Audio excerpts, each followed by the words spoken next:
తగిన వారసుడు. రాసినవారు ఎండి సౌజన్య గారు. రంగాపురం మునసబ్బు సుబ్బయ్య పరమ పిసినారే కాక తగువుల మారి మనిషి కూడా. ఇందుకు తగ్గట్టు నిప్పుకు గాలితోడి అయిన విధంగా అతడి భార్య సుబ్బమ్మ కూడా అలాంటిదే కావటంతో వాళ్లకు డబ్బు కూడబెట్టటం తప్ప మరొక వ్యాపకం ఉండేది కాదు. సుబ్బయ్య గ్రామంలో ఎవరెవరికి ఎలా పొలం తగువులు పెట్టాలో, ఎవరికెలా న్యాయస్థానానికి పొమ్మని సలహాలివ్వాలో కూడా చేస్తూ ఉండేవాడు. ఎవరైనా డబ్బు ఇబ్బందిలో ఉన్నారని తెలిస్తే వాళ్ళ దగ్గరకు వెళ్లి ధర్మవడ్డీ అంటూ దొంగలెక్కలు రాసి ఇచ్చిన దానికి మూడింతలు వసూలు చేసేవాడు. సుబ్బమ్మ కూడా రకరకాల చిన్న వస్తువులు, చెంబు, తపేళా లాంటివి తాకట్టు పెట్టుకుని డబ్బు వడ్డీల కింద ఇస్తూ ఉండేది. ఇలాంటి దంపతులకు వివాహమైన 25 పండంటి మగబిడ్డ కలిగాడు. భార్యాభర్తలిద్దరూ వారసుడు పుట్టాడని ఎంతగానో ఆనందించారు. సుబ్బమ్మకు ఇంటి పక్కల అమ్మలక్కలు ఈనాళ్లకు మగపిల్లవాడు పుట్టాడు, బారసాల చేసి నలుగుర్ని పిలిచి విందు భోజనాలు పెట్టండి అన్నారు. ఈ సలహా గురించి భార్యాభర్తలు దీర్ఘంగా ఆలోచించారు. పిల్లవాడి బారసాలతో పాటు తమ వివాహ రజతోత్సవం కూడా జరుపుకుంటున్నామని నలుగురిని పిలిస్తే అటు పిల్లవాడికి ఇటు తమకు అతిథుల నుంచి బహుమతులు రాగలవన్న ఆశ కలిగింది. ఈ పథకం ప్రకారం సుబ్బయ్య గ్రామస్తులందరికీ ఘనంగా విందు భోజనం ఏర్పాటు చేశాడు. అయితే సుబ్బయ్య దంపతుల దురాలోచన అర్థమైన గ్రామ ప్రజలు ఉయ్యాలలో ఉన్న పసివాడికే బహుమతులన్నీ ఇస్తూ 25 పండంటి బుడ్డ పుట్టాడు, అందుకే విడికి ఈ ఉంగరం అంటూ అందరూ ఉంగరాలే బహుమతులుగా ఇచ్చారు. విందు ముగిశాక రాత్రి సుబ్బయ్య దంపతులు వచ్చిన బహుమానాల విలువ అంచనా కట్టేందుకు కూర్చున్నారు. విందుకు పెట్టిన ఖర్చు పోగా ఎంత గిట్టుబాటు అయిందో లెక్క కట్టసాగారు. ఆ సమయంలో సుబ్బయ్యకు చిన్న అనుమానం కలిగింది. అతడు ఆకురాతి మీద ఒక బహుమతి ఉంగరాన్ని అరగతీసి, అయ్యో, కొంప మునిగిందే అంటూ మరికొన్ని ఉంగరాలను అలాగే చేసి, అన్నీ నకిలీ బంగారపు ఉంగరాలు, దిక్కుమాలిన మంద, పొట్టలు పగిలేలా తిని బహుమతి పేరుతో ఇచ్చిపోయినవన్నీ గుడ్డిగవ్వ ఖరీదు చెయ్యని నకిలేవి అన్నాడు బాధగా. ఎంత పచ్చి మోసమా అంటూ సుబ్బమ్మ పెద్దగా అరిచి ఏదో అనుమానం రాగా గబగబా పోయి ఇల్లంతా తిరిగి భర్త దగ్గరకు వచ్చి, పాడు జనం, తిన్నంత తినిపోతూ పైగా నా దగ్గర తాకట్టు పెట్టిన వస్తువులు తలా ఒకటి పట్టుకుపోయారు అంటూ నెత్తి కొట్టుకోసాగింది. ఇలా భార్యాభర్తలు బాధపడుతుండగా ఉయ్యాలలోని పసివాడు ఏడుపు మొదలుపెట్టాడు. సుబ్బమ్మ పిల్లవాణ్ణి ఎత్తుకొని లాలిస్తూ వాడి గుప్పెట గట్టిగా బిగిసి ఉండటం చూసి దాన్ని తెరిచి ఆశ్చర్యపోయింది. వాడి గుప్పెట్లో ఎవరిదో 2 పేటల బంగారు గొలుసున్నది. భార్య పిలవగా సుబ్బయ్య వచ్చి ఆ బంగారం గొలుసును చూసి పరమానందంతో, పోనీలేవే, మనం చేయటానికి వీలులేని పని మన అబ్బాయి చేశాడు, వీడు మనకు తగిన వారసుడు అన్నాడు. రాజదర్శనం. రాసినవారు జొన్నలగడ్డ రామలక్ష్మి గారు. రామగిరి అనే గ్రామంలో ఉండే శ్రీచాలుడికి పేరులో తప్ప మరెక్కడా డబ్బు లేదు. వాడు నలుగురిళ్లలో పనిచేస్తూ వాళ్ళిచ్చిన డబ్బుతో పొట్టపోసుకుంటూ కాలం వెళ్లబుచ్చుతున్నాడు. ఒక రోజున ఆ గ్రామానికి చెందిన శివయ్య అనే కళాకారుడు రాజధానిలో తన విద్యను ప్రదర్శించి తిరిగి వచ్చాడు. వెళ్ళేటప్పుడు సామాన్యంగా ఉన్న శివయ్య ఇప్పుడు గొప్ప ధనవంతుడైపోయాడు. ఇది శ్రీచాలుడికి చాలా ఆశ్చర్యం కలిగించింది. వాడు శివయ్యను కలుసుకుని రాజును గురించిన వివరాలడిగాడు. అందుకు శివయ్య ఎంతో సంతోషపడిపోతూ, మన దేశపు రాజుగారిని గురించి ఎన్ని విశేషాలైనా చెప్పవచ్చు. ఆయన సాక్షాత్తు అవతార పురుషుడు. కత్తిబట్టి నిలబడితే పరమదాంధులైన రాక్షసులు కూడా పారిపోవలసిందే. సిరి సంపదలలో కుబేరుడు కూడా ఆయనతో సరితూగలేడు. దానగుణంలో శిబి, బలి, కర్ణుడు మొదలైన వారాయన వద్ద పాఠాలు నేర్చుకోవాలి. అన్నింటినీ మించిన గొప్ప విశేషం, మన రాజుగారికి ప్రజల బాగోగుల గురించి మినహా వేరే ఆలోచన లేకపోవటం అని చెప్పాడు. ఒక్క రోజులో శివయ్య జాతకం మార్చివేసిన రాజుగారి విషయంలో ఇవన్నీ నిజాలే అయి ఉండాలి అనుకున్నాడు శ్రీచాలుడు. వాడు చాలామంది దగ్గర ఈ సంగతే చెప్పాడు. అప్పుడు వాడికి రాజు గురించి మరికొన్ని సంగతులు తెలిసాయి. రాజు ప్రజల కోసం ఎన్నో మంచి పనులు చేస్తున్నాడు. పంటలు పండని ప్రాంతాన పన్నులు తగ్గిస్తున్నాడు. కరువు ప్రాంతాల్లో తిండి గింజలను ఉచితంగా పంచింపచేస్తున్నాడు. దేశంలో పేదరికం అన్నది లేకుండా చెయ్యాలని ఆయన కంకణం కట్టుకున్నాడు. ఎంతో కాలంగా పరుల పంచన బతుకుతున్న శ్రీచాలుడికి ఈ విషయాలేమీ తెలియవు. ఇవన్నీ తెలియగానే వాడికి రాజును చూడాలన్న కోరిక కలిగింది. ఆ రోజు నుంచి వాడు తన ప్రయాణానికి డబ్బు కూడబెట్టసాగాడు. అందుకోసం వాడు పస్తులు కూడా ఉండేవాడు. ఏమైతేనేం ఒక సంవత్సరం తర్వాత వాడు చిన్న మూట ఒకటి భుజాన వేసుకుని రాజధానికి చేరుకున్నాడు. వాడు రాజదర్శనం కోసం కాపలా భటులనడిగితే వాళ్ళు పకపక నవ్వి, నీ వంటి వాళ్లను చూడటానికి కాలం వృధా చేస్తే రాజుగారిక ప్రజలను పాలించినట్టే అన్నారు హేళనగా. ఒక్కసారి ఆయన దర్శనం చేసుకుని వెళ్ళిపోతాను. ఆయననేమీ కావాలని అడగను అన్నాడు శ్రీచాలుడు. అయినా కాపలా వాళ్ళు లోనికి పోనీయలేదు. శ్రీచాలుడి నిరుత్సాహంతో అక్కడి నుంచి బయలుదేరాడు. వాడి అవస్థ గమనించిన పౌరుడొకడు శ్రీశాలుణ్ణి పలుకరించి సంగతి తెలుసుకుని, నువ్వు తొందరపడి మీ గ్రామానికి వెళ్ళిపోకు. ప్రతిరోజు కాపలా వాళ్లను బ్రతిమాలుకుంటే ఏదో ఒక రోజున వాళ్ళు లోపలికి వెళ్ళనిస్తారు అని సలహా ఇచ్చాడు. ఇది విన్న తర్వాత వాడు రాజును చూడకుండా తన గ్రామానికి తిరిగి పోకూడదు అనుకున్నాడు. అయితే ఆనాటి రాత్రి వాడికి ఒక పెద్ద సమస్య ఎదురైంది. గ్రామంలో అయితే ఏ ఇంటి అరుగు మీద పడుకుని నిద్రపోయేవాడు. ఇక్కడ ఏం చేయాలో వాడికి తోచలేదు. ప్రతి వీధికి కాపలా భటులున్నారు.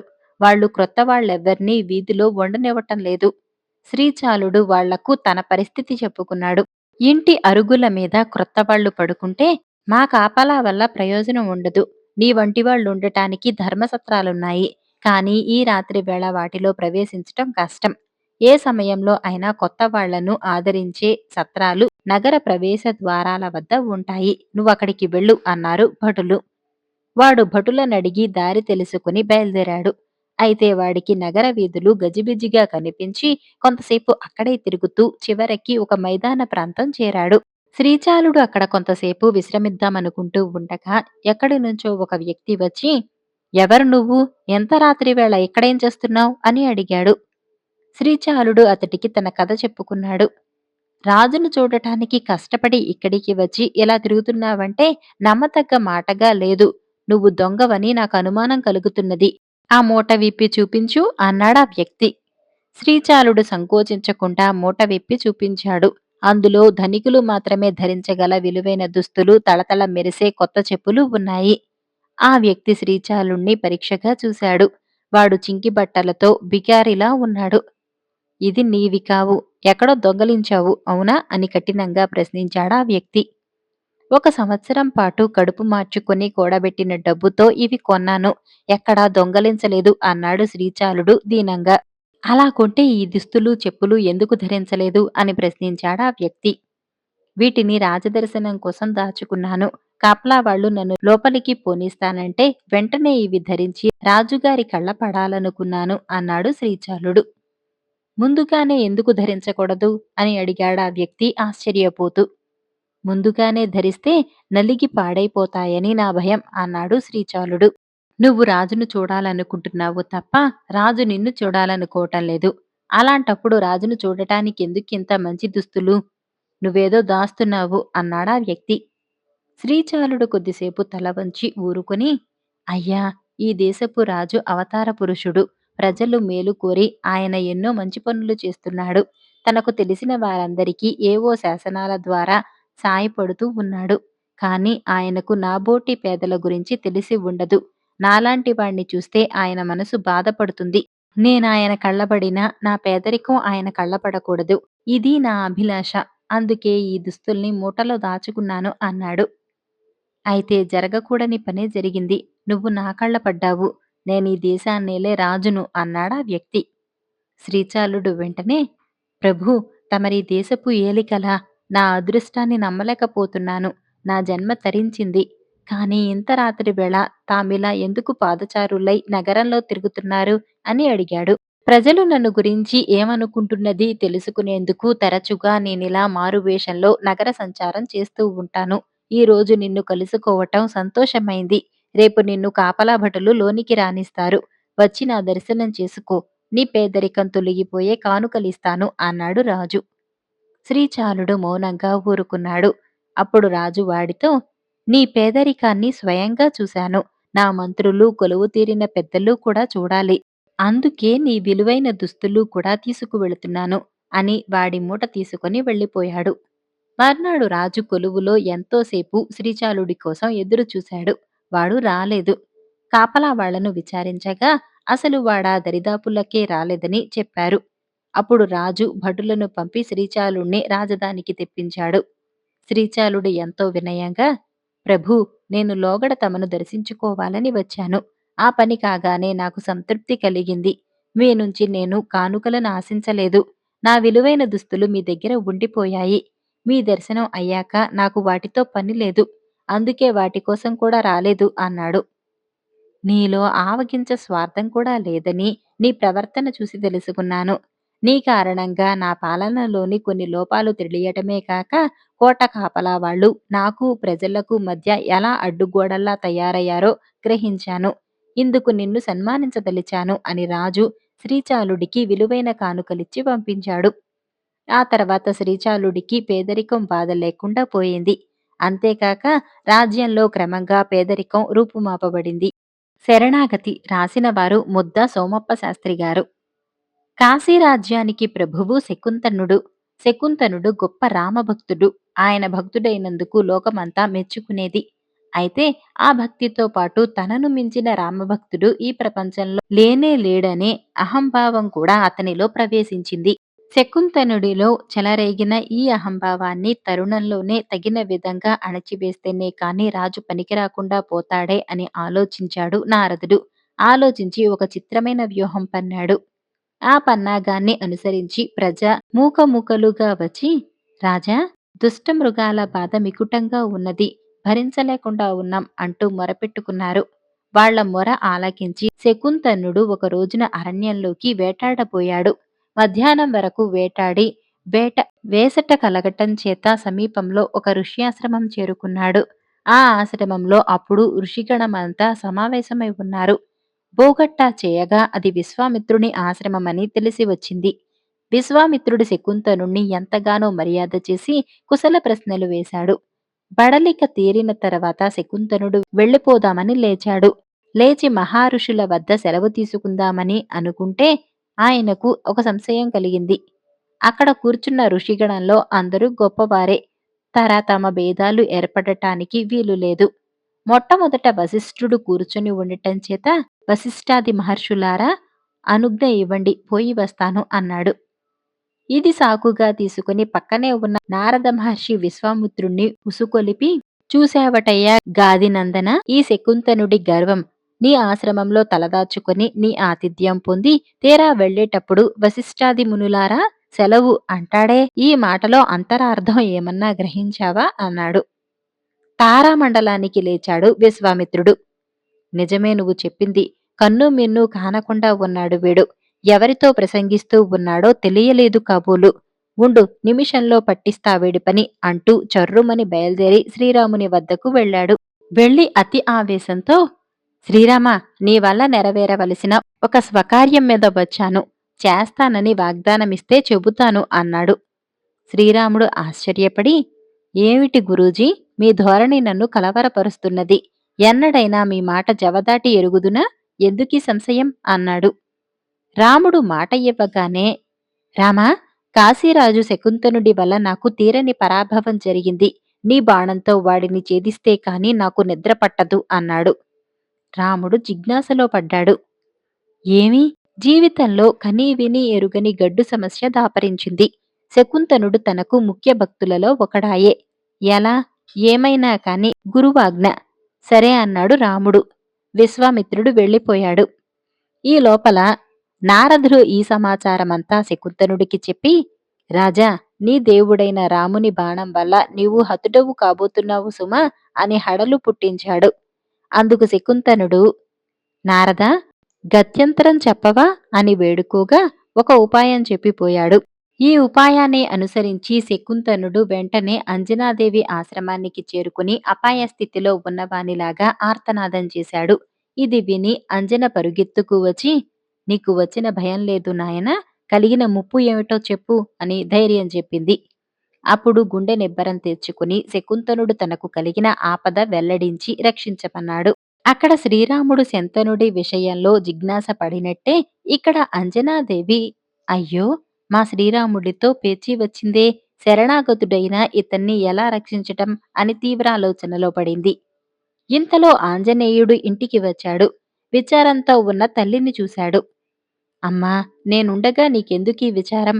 ఎటువంటి అసాధ్య కార్యమైనా సరే చెప్పు, నెరవేర్చి తీరుతాను అంటూ పాదాక్రాంతుడయ్యాడు. బిడ్డని లేవదీసింది అంజన. బాష్పధారలతో నాయనా ఆర్తనాదం విని అమాయకంగా ఈ శకుంతనుడికి అభయమిచ్చాను. తీరా బోగట్టా చేయగా మన శ్రీరాముడితోనే వైరం ఏర్పడింది. ఏమిటి అగ్ని పరీక్ష మనకు అని వాపోయింది. అందుకు మారుతి, అమ్మా, నీవెంత మాత్రం దుఃఖించకు. రాముని బాణానికి ఎలా తిరుగులేదో నీ మాటకు అలాగే లేదు. రాముడు కాదు, అతడిని పుట్టించిన బ్రహ్మ కాని నీ మాట అక్షరాలా నెరవేరవలసిందే. గురువాజ్ఞ నెరవేర్చటం రాముడి విధి అయితే నీ ఆజ్ఞ నెరవేర్చటం నా విధి అన్నాడు పిడుగులు పడేటట్టు. ఇంతలో శాంతమూర్తి అయిన శ్రీరాముడు విలయతాండవం చేసుకుంటూ అంజన ఆశ్రమానికి వచ్చాడు. నా గురువును పరాభవించిన శకుంతనుడు ఇక్కడ దాక్కున్నాడు. విడిచిపెట్టు హనుమా అని ఆజ్ఞాపించాడు. విడువను. మా తల్లి అతనికి అభయమిచ్చింది. అతనిపైన ఈగనైనా వాలనివ్వను అన్నాడు ఆంజనేయుడు. నేనే ధర్మరక్షకుడినైతే నా గురువును పరాభవించిన కాశీరాజు తలను ఖండించి వచ్చుగాక అంటూ రాముడు తన బాణాన్ని వదిలిపెట్టాడు. నేనే నిజమైన రామభక్తుడినైతే రాముని బాణం వల్ల కాశీరాజుకు ఎట్టి అపాయమో కలుగకుండుగాక అని ఆ రామబాణానికి ఆంజనేయుడు భక్తితో నమస్కరించాడు. హనుమ ఈ మాటలు అనగానే వాయువేగంతో పోతున్న రామబాణం టక్కీమని ఆగిపోయింది. తిరుగులేని రామబాణం అలా నిలిచిపోయేసరికి సమస్త భువనాలు కంపించిపోయాయి. హాహాకారాలు చెలరేగాయి. దేవగణం, ఋషిగణం అందరూ భూలోకానికి దిగివచ్చారు. ఇది ధర్మయుద్ధం కాని వేరు కాదు. హనుమే రామం, రామే హనుమం అన్నారందరూ. చివరకు నారదుని పన్నాగం వెల్లడైంది. ఏమైనా నా బాణానికి తిరుగులేదన్నాడు శ్రీరాముడు. రామా, నీ బాణానికి తిరుగులేదన్న సంగతి నాకు తెలుసు. నేను దాన్ని భరిస్తానంటూ రామబాణమా, నాలో ఐక్యమైపో అని వేడుకున్నాడు హనుమ. అప్పుడు రామబాణం వచ్చి హనుమంతుని గుండెకు దూసుకుపోయింది. అతని వక్షం చీలిపోగానే అందులో శ్రీరాముల దివ్య మంగళ విగ్రహాలు ప్రత్యక్షమయ్యాయి. అందరూ ఆశ్చర్యపోయారు. శకుంతనుడు తల వంచుకున్నాడు. సాటిలేని రామభక్తి గల హనుమను వినుతిస్తూ దేవతలు పూలవర్షం కురిపించారు. తల్లి అంజనాదేవి చెయ్యి తగలగానే హనుమ గుండె ఎప్పటిలాగే అతుక్కుపోయింది. ఏడు గుర్రాలు రాసినవారు కె లక్ష్మణస్వామి గారు. చాలా కాలం క్రితం ఒక అరణ్యానికి సమీపంలో ఒక పేద కుటుంబం నివసిస్తూ ఉండేది. భార్య, భర్త, ఇద్దరు కొడుకులు ఎంతగా ఒళ్ళు విరుచుకొని శ్రమపడినా కడుపు నిండా తిండి ఉండేది కాదు. బట్టల మాట చెప్పనే అవసరం లేదు. ఛీ! ఈ బతుకు బతికే కన్నా ఊళ్ళో వెంబడి తిరిగి అడుక్కు తినటం మేలు అని పెద్ద కొడుకు ఒకనాడు తూర్పు తెల్లవారుతుండగా బయలుదేరి కనుచీకటి పడేదాకా నడిచి రాజభవనం చేరుకున్నాడు. భవనం ముందు మెట్ల మీద స్వయంగా నిలబడి ఉన్న రాజు వాణ్ణి చూసి, ఎవరు నువ్వు? ఎక్కడికి నీ ప్రయాణం? అని అడిగాడు. ఒక చోటికని లేదు. ఎక్కడ పొట్ట గడిస్తే అక్కడికే అన్నాడు పేదవాడి పెద్ద కొడుకు. నీకు పని కావాలన్నమాట. నా 7 గుర్రాలను కాస్తావా? నీకు వేరే జీతం ఇవ్వను. రోజల్లా గుర్రాల వెంట తిరిగి సాయంకాలం ఇంటికి వచ్చి గుర్రాలేం తిన్నది, ఏం తాగింది నాకు చెప్పాలి. నిజం చెప్పావంటే నీకు నా కూతుర్నిచ్చి పెళ్లి చేస్తాను. అబద్ధమాడితే చావకొట్టి పంపేస్తాను అన్నాడు రాజు. పేదవాడి పెద్ద కొడుక్కు ఇదేమంత కష్టమైన పనిగా కనిపించలేదు. వాడికప్పుడే తాను రాజుగారి అల్లుణ్ణైపోయినంత ఆనందం కలిగింది. మీ గుర్రాలను కాయటానికి నన్ను పెట్టుకోండి మహారాజా అన్నాడు వాడు. మర్నాడు వాడు తూర్పు తెల్లవారుతుండగానే గుర్రపు శాలకు వెళ్ళాడు. కాసావాడు 7 గుర్రాలను వదిలిపెట్టాడు. అవి తెల్లని అందమైన గుర్రపు పిల్లలు. బయటకు వస్తూనే శరవేగంతో బేళ్లకేసి పరిగెత్తసాగాయి. పేదవాడి పెద్ద కొడుకు కాలిసెత్తువ కొద్దీ వాటి వెనక దౌడ తీశాడు. గుర్రాలు ఎక్కడా ఆగకుండా కొండల పక్కగా పరిగెత్తసాగాయి. పోయిన కొద్దీ వాటి వేగం హెచ్చించింది కాని తగ్గలేదు. ఎక్కడ చూసినా బోలెడంత పచ్చిక మేత ఉన్నప్పటికీ అవి మేయటానికి ఆగలేదు. కొండల దాకా వచ్చేసరికి పేదవాడి పెద్ద కొడుకు ఇక పరిగెత్తలేకపోయాడు. వాడి శరీరమంతా చెమటతో తడిసిపోయింది. ఆయాసంతో ఎగరొప్ప వచ్చేసింది. కాళ్ళు తడబడుతున్నాయి. కొండ కింద ఒక గుడిసెలో కూర్చుని రాటం తిప్పుతున్న ఒక ముసలావిడ, రా బాబూ, రా, చెమట తుడుస్తాను అని వాణ్ణి ప్రేమగా ఆహ్వానించింది. వాడు ఆశ్చర్యపడుతూ ముసలావిడకేసి చూసి గుర్రాల కోసం చూసేలోపుగా అవి ఏటో వెళ్ళిపోయాయి. ఇక వాటిని తాను అందుకునే ఆశ లేదని నిశ్చయించుకుని పేదవాడి పెద్ద కొడుకు ముసలావిడ గుడిసెలోకి ప్రవేశించాడు. ముసలావిడ వాడి ఒంటి మీద చెమటంతా తుడిచి, విసిరి, జుట్టు దువ్వి ఉపచారాలు చేసింది. కాస్త విశ్రాంతి పొందిన మీదట వాడు లేచి నిలబడి, ఇంక నేను తిన్నగా మా ఇంటికి పోతాను. రాజుగారింటికి వెళ్ళటం వృధా. వెళితే రాజుగారు గుర్రాలేం తిన్నాయి, ఏం తాగాయి అని అడుగుతారు. చెప్పకపోతే చావకొట్టి పంపేస్తారు. దెబ్బలు కూడా దేనికి అన్నాడు. ఈ మాత్రానికే భయపడతావేం బాబూ? గుర్రాలు గడ్డి తిని నీళ్లు తాగుతాయి. రాజుతో ఆ మాటే చెప్పు అని ముసలావిడ వాడికి సలహా ఇచ్చింది. సాయంకాలమై గుర్రాలు తిరిగి వచ్చేదాకా పేదవాడి పెద్ద కొడుకు ముసలావిడ గుడిసెలోనే ఉండి వాటి వెనకాలే రాజభవనానికి వెళ్ళాడు. వాణ్ణి చూస్తూనే రాజు, గుర్రాలను జాగ్రత్తగా కాచావా? అవి ఏం తిన్నాయి, ఏం తాగాయి అన్నాడు. గడ్డి తిని నీళ్లు తాగాయి అన్నాడు పేదవాడి పెద్ద కొడుకు. వీణ్ణి పట్టుకు చావచిత కొట్టి పంపించేయండి అన్నాడు రాజు కోపంగా తన భటులతో. ముసలావిడ సలహా విన్నందుకు ఒళ్లంతా హోనం చేయించుకుని పేదవాడి పెద్ద కొడుకు సగం ప్రాణంతో ఇంటికి తిరిగి వచ్చాడు.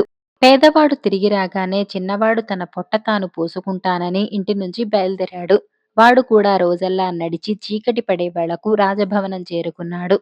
రాజు వాణ్ణి తన గుర్రాలు కాయమని, అవి ఏం తినేది ఏం తాగేది చెప్పమని, నిజం చెబితే తన కూతుర్నిచ్చి పెళ్లి చేస్తానని, అబద్ధం చెబితే చావ కొట్టిస్తానని అన్నాడు. అందుకు సిద్ధపడ్డాడు చిన్నవాడు. మర్నాడు తెల్లవారుతుండగానే గుర్రాలను వదిలారు. అవి పరిగెత్తసాగాయి. చిన్నవాడు వాటికంటే ముందు పరిగెత్తుతూ, రండి నాతో పందెం వేసి పరిగెత్తండి అని వాటిని ఆహ్వానించాడు. గుర్రాలు కొండ ప్రాంతాన్ని చేరేసరికింకా వాడు పరిగెత్తుతున్నాడు. వాడి ఒళ్ళు చెమటలు దిగకారుతున్నాయి. అయినా వాడు పరుగు మానలేదు. ఇంతలో వాడు అవ్వ ఉన్న గుడిసెను సమీపించాడు. రా బాబూ రా, చెమట తుడుస్తాను అని ముసలావిడ వాణ్ణి ఆహ్వానించింది.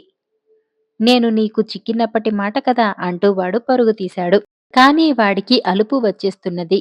అప్పటిదాకా వాడు గుర్రాలతో సమంగా పరిగెత్తాడు కాని గుర్రాలు ఇంకా వాణ్ణి దాటిపోయేటట్టు కనిపించాయి. వాడు అన్నిటికన్నా వెనుకనే ఉన్న గుర్రంజూలు పట్టుకుని ఒక్క పరుగున దాని వీపు మీద ఎక్కి కూర్చున్నాడు.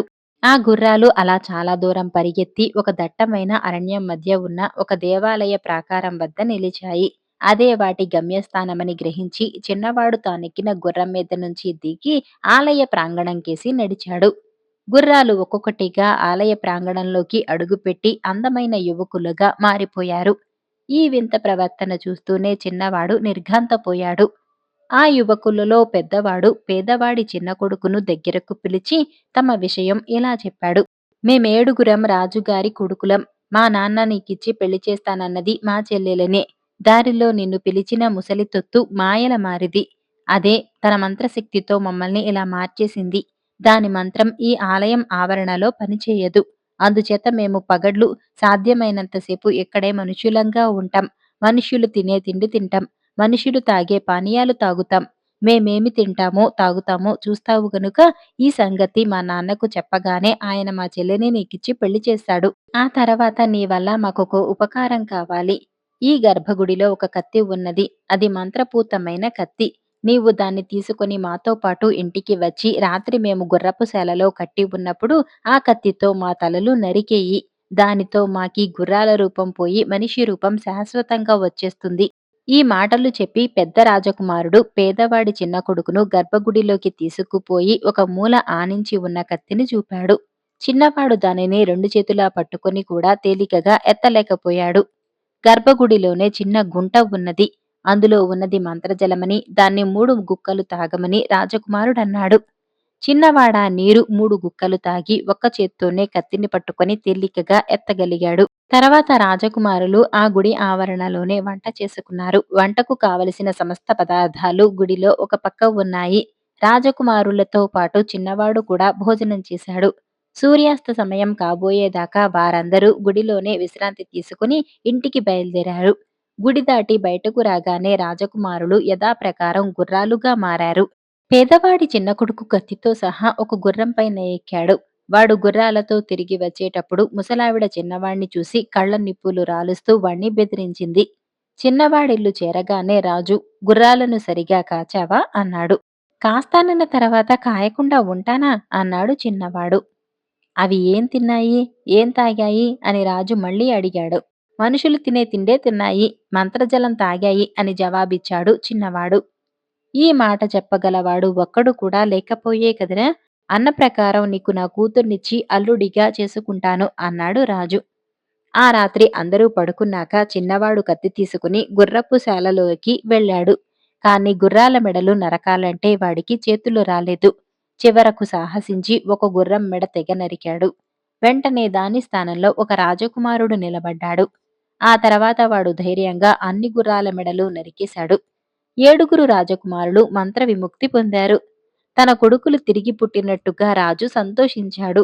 రాజకుమార్తె ఎంతో కాలానికి తన అన్నలను కళ్ళారా చూసి ఆనంద బాష్పాలు రాల్చింది. ఆమెకు చిన్నవాడికి పెళ్లి నిశ్చయించారు. చిన్నవాడు తన తల్లిదండ్రులను అన్నను పిలిపించి వారిని కూడా రాజభవనంలో ఉంచాడు. పెళ్లి వైభవంగా జరిగింది. అందరూ సుఖంగా ఉన్నారు. మీకు ఈ కథలు నచ్చాయా? అయితే వీడియోని లైక్ చేసి ఛానల్‌ని సబ్స్క్రైబ్ చేసుకోండి. ధన్యవాదాలు.